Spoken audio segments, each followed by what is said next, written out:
بسم اللہ الرحمن الرحیم۔ السلام علیکم ورحمۃ اللہ وبرکاتہ۔ جب کربلا میں امام حسین کے تمام ساتھی شہید ہو گئے، آپ خیام میں آ کے تمام بیویوں کو آخری سلام کرتے ہیں اور پھر اپنے بیٹے امام سجاد کے پاس آتے ہیں جو بستر بیماری پہ ہوتا ہے۔ آپ فرماتے ہیں، اے میرے بیٹے سجاد، اپنے بابا کا آخری سلام قبول کر۔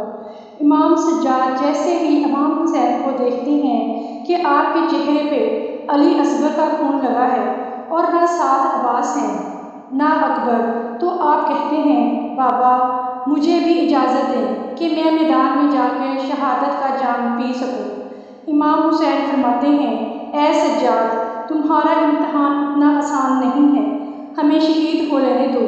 اس کے بعد تمہیں اپنی بہنوں اور ماؤں کے ساتھ قیدی ہو کے شام تک جانا ہے اور قدم قدم پہ اپنے کتبوں سے سوئے ہوئے مسلمانوں کو بیدار کرنا ہے۔ بس امام حسین میدان میں آتے ہیں اور یہ آواز دیتے ہیں، اے میرے نانا کی امت، میں تمہارے رسول کا نواسہ حسین ہوں۔ میں وہ ہوں جس کے بیٹوں کو تم نے مار دیا، میں وہ ہوں جن کے بھائیوں کو تم نے قتل کر دیا۔ اے ظالموں، بتاؤ میں نے تمہارا کیا بگاڑا ہے؟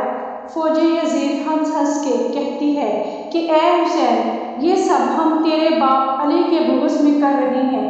بس اتنے میں عمر بن سعد کہتا ہے، آپ حسین کی بات نہ سنو، حملہ کرو۔ تاریخ نے لکھا، امام حسین پر حملہ کرنے کے لیے فوج یزید کے 700 بڑے بڑے بہادر سیدھی طرف سے اور 700 بہادر الٹی طرف سے امام حسین پر حملہ کرتے ہیں۔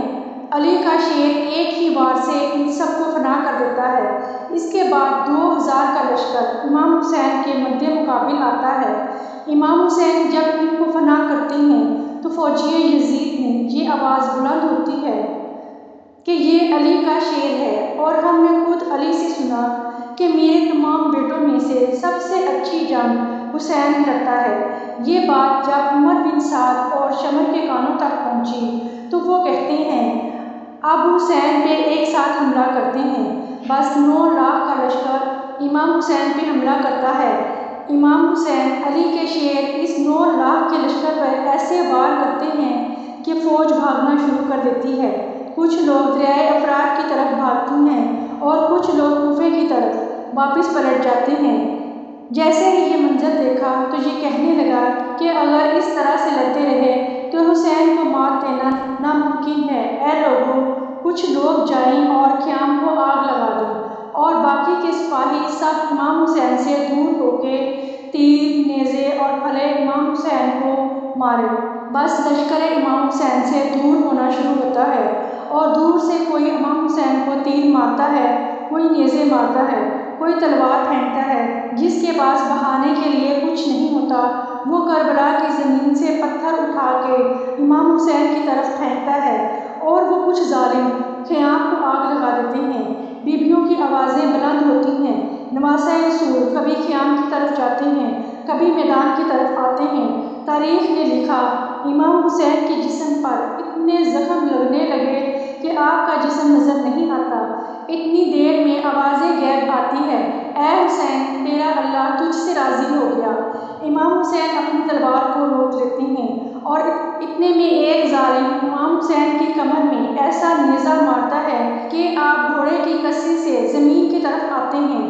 تاریخ میں لکھا، آپ کے جسم پر زخم زیادہ ہونے کی وجہ سے نہ آپ گھوڑے کی ذمہ پہ تھے نہ آپ زمین پہ تھے۔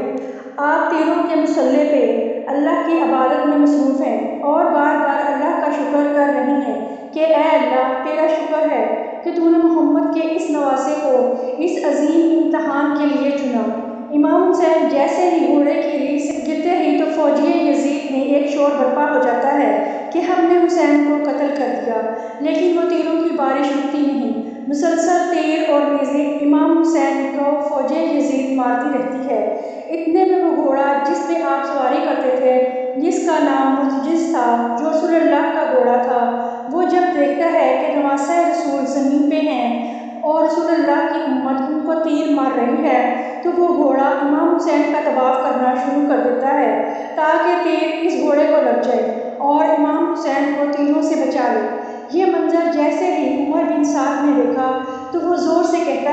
کہ تیروں کو روکو۔ ارے تمہیں معلوم نہیں یہ وہی گھوڑا ہے جس پہ اللہ کے رسول سواری کرتے تھے۔